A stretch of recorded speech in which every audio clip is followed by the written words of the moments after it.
The Sea Wolf by Jack London, Chapter 19. I came on deck to find the Ghost heading up close on the port tack and cutting into windward of a familiar spritsail close hauled on the same tack ahead of us. All hands were on deck, for they knew that something was to happen when Leach and Johnson were dragged aboard. It was 4 bells. Lewis came aft to relieve the wheel. There was a dampness in the air, and I noticed he had on his oilskins. "What are we going to have?" I asked him. "A healthy young slip of a gale from the breath of it, sir," he answered, "with a splatter of rain just to wet our gills and no more." "Too bad we sighted them," I said, as the Ghost's bow was flung off a point by a large sea and the boat leaped for a moment past the jibs and into our line of vision. Lewis gave a spoke and temporized. "They'd never have made the land, sir, I'm thinking." "Think not?" I queried. "No, sir. Did you feel that?" A puff had caught the schooner, and he was forced to put the wheel up rapidly to keep her out of the wind. "'Tis no eggshell'll float on this sea an hour come, and it's a stroke of luck for them we're here to pick them up." Wolf Larsen strode aft from amidships, where he had been talking with the rescued men. The cat-like springiness in his tread was a little more pronounced than usual, and his eyes were bright and snappy. "3 oilers and a 4th engineer," was his greeting, "but we'll make sailors out of 'em, or boat-pullers, at any rate. Now, what of the lady?" I knew not why, but I was aware of a twinge or pang like the cut of a knife when he mentioned her. I thought it a certain silly fastidiousness on my part, but it persisted in spite of me, and I merely shrugged my shoulders in answer. Wolf Larsen pursed his lips in a long, quizzical whistle. "What's her name, then?" he demanded. "I don't know," I replied. "She is asleep. She was very tired. In fact, I am waiting to hear the news from you.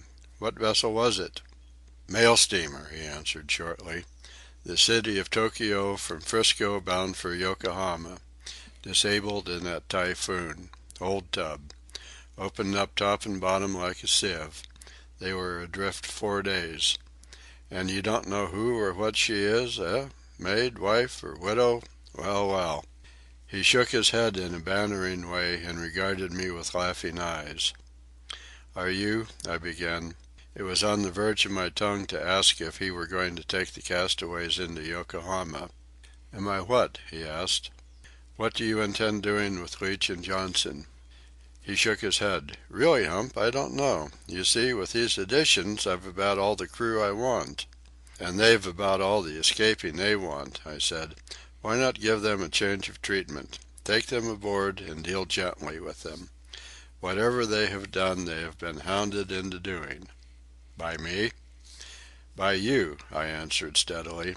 "And I give you warning, Wolf Larsen, that I may forget love of my own life in the desire to kill you, if you go too far in maltreating those poor wretches." "Bravo!" he cried. "You do me proud, Hump. You found your legs with a vengeance. You're quite an individual.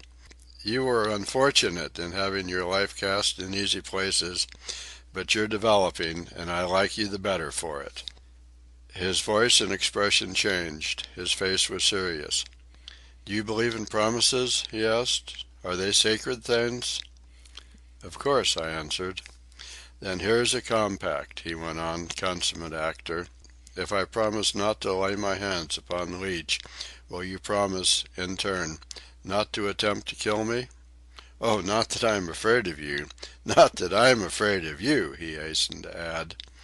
I could hardly believe my ears. What was coming over the man? "Is it a go?" he asked impatiently. "A go," I answered. His hand went out to mine, and as I shook it heartily I could have sworn I saw the mocking devil shine up for a moment in his eyes. We strolled across the poop to the lee side. The boat was close at hand now, and in desperate plight. Johnson was steering, Leach bailing. We overhauled them about 2 feet to their 1. Wolf Larsen motioned Lewis to keep off slightly, and we dashed abreast of the boat, not a score of feet to windward. The Ghost blanketed it. The spritsail flapped emptily, and the boat righted to an even keel, causing the two men swiftly to change position.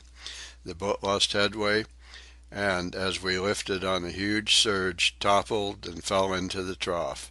It was at this moment that Leach and Johnson looked up into the faces of their shipmates who lined the rail amidships. There was no greeting.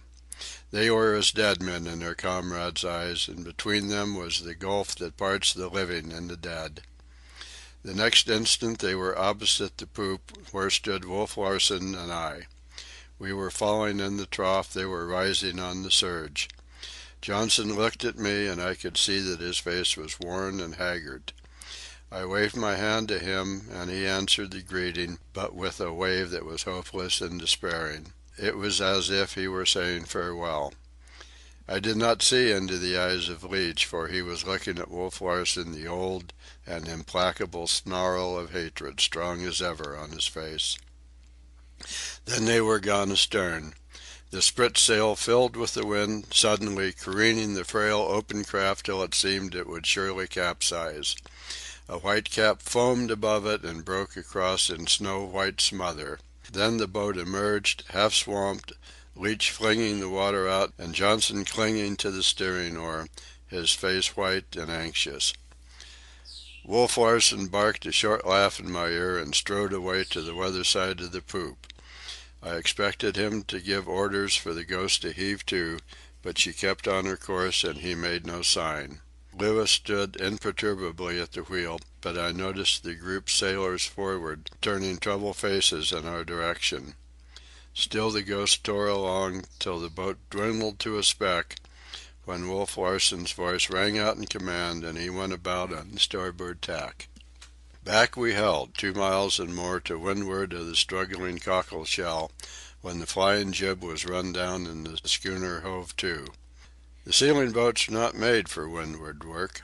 Their hope lies in keeping a weather position so that they may run before the wind for the schooner when it breezes up. But in all that wild waste there was no refuge for Leach and Johnson save on the Ghost, and they resolutely began the windward beat. It was slow work in the heavy sea that was running. At any moment they were liable to be overwhelmed by the hissing combers. Time and again, and countless times, we watched the boat luff into the big whitecaps, lose headway, and be flung back like a cork. Johnson was a splendid seaman, and he knew as much about small boats as he did about ships. At the end of an hour and a half he was nearly alongside, standing past our stern on the last leg out, aiming to fetch us on the next leg back. "So you've changed your mind," I heard Wolf Larsen mutter, half to himself, half to them as though they could hear. "You want to come aboard, eh? Well then, just keep a-comin'." "Hard up with that helm," he commanded Oofty, the Kanaka, who had in the meantime relieved Louis at the wheel. Command followed command. As the schooner paid off, the fore and main sheets were slacked away for fair wind. And before the wind we were, and leaping, when Johnson, easing his sheet at imminent peril, cut across our wake 100 feet away. Again Wolf Larsen laughed, at the same time beckoning them with his arm to follow. It was evidently his intention to play with them. A lesson, I took it, in lieu of a beating, though a dangerous lesson, for the frail craft stood in momentary danger of being overwhelmed. Johnson squared away promptly and ran after us. There was nothing else for him to do. Death stalked everywhere, and it was only a matter of time when one of those many huge waves would fall upon the boat, roll it over, and pass on. "'Tis the fear of death at the hearts of them," Louis muttered in my ear, as I passed forward to see taking in the flying jib and staysail. "Oh, he'll heave to in a little while and pick them up," I answered cheerfully. "He's bent on giving them a lesson, that's all." Louis looked at me shrewdly. "Think so?" he asked. "Surely," I answered. "Don't you?" "I think nothing but of my own skin these days," was the answer. "And 'tis with wonder I'm filled as to the workings out of things. A pretty mess that 'Frisco whiskey got me into, and a prettier mess that woman's got you into after. "Ah, it's myself that knows ye for a blitherin' fool." "What do you mean?" I demanded, for having sped his shaft he was turning away. "What do I mean?" he cried. "And it's you that asks me. 'Tis not what I mean, but what the wolf'll mean. The wolf, I say, the wolf." "If trouble comes, will you stand by?" I asked impulsively, for he had voiced my own fear. "Stand by? 'Tis fat old Louis I stand by, and trouble enough it'll be. We're at the beginning iv things, I'm tellin' ye, the bare beginning iv things." "I had not thought you so great a coward," I sneered. He favoured me with a contemptuous stare.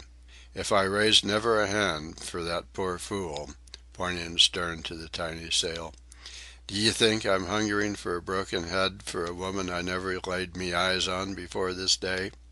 I turned scornfully away and went aft. "Better get in those topsails, Mr. Van Weyden," Wolf Larsen said as I came on the poop. I felt relief, at least as far as the two men were concerned. It was clear he did not wish to run too far away from them. I picked up hope at the thought and put the order swiftly into execution. I had scarcely opened my mouth to issue the necessary commands when eager men were springing to the halyards and downhauls and others were racing aloft. This eagerness on their part was noted by Wolf Larsen with a grim smile. Still we increased our lead, and when the boat had dropped astern several miles we hove to and waited. All eyes watched it coming, even Wolf Larsen's, but he was the only unperturbed man aboard. Louis, gazing fixedly, betrayed a trouble in his face he was not quite able to hide. The boat drew closer and closer, hurling along through the seething green like a thing alive, lifting and sending and uptossing across the huge-backed breakers, or disappearing behind them only to rush into sight again and shoot skyward. It seemed impossible that it could continue to live, yet with each dizzying sweep it did achieve the impossible. A rain squall drove past, and out of the flying wet the boat emerged almost upon us. "Hard up there!" Wolf Larsen shouted, himself springing to the wheel and whirling it over. Again the Ghost sprang away and raced before the wind, and for 2 hours Johnson and Leach pursued us. We hove to and ran away, hove to and ran away, and ever astern the struggling patch of sail tossed skyward and fell into the rushing valleys. It was a quarter of a mile away when a thick squall of rain veiled it from view. It never emerged. The wind blew the air clear again, but no patch of sail broke the troubled surface. I thought I saw, for an instant, the boat's bottom show black in a breaking crest. At the best, that was all. For Johnson and Leach, the travail of existence had ceased. The men remained grouped amidships. No one had gone below, and no one was speaking. Nor were any looks being exchanged. Each man seemed stunned, deeply contemplative, as it were, and not quite sure, trying to realize what had just taken place. Wolf Larsen gave them little time for thought. He at once put the Ghost upon her course, a course which meant the seal herd and not Yokohama harbor. But the men were no longer eager as they pulled and hauled, and I heard curses amongst them, which left their lips smothered and as heavy and lifeless as were they. Not so was it with the hunters. Smoke the Irrepressible related a story, and they descended into the steerage bellowing with laughter. As I passed to leeward of the galley on my way aft I was approached by the engineer we had rescued. His face was white, his lips were trembling. "Good God, sir, what kind of craft is this?" he cried. "You have eyes, you have seen," I answered almost brutally, what of the pain and fear at my own heart. "Your promise?" I said to Wolf Larsen. "I was not thinking of taking them aboard when I made that promise," he answered, "and anyway, you'll agree I've not laid my hands upon them." Far from it," he laughed a moment later. I made no reply. I was incapable of speaking, my mind was too confused. I must have time to think, I knew. This woman, sleeping even now in the spare cabin, was a responsibility which I must consider, and the only rational thought that flickered through my mind was that I must do nothing hastily, if I were to be any help to her at all. End of chapter 19.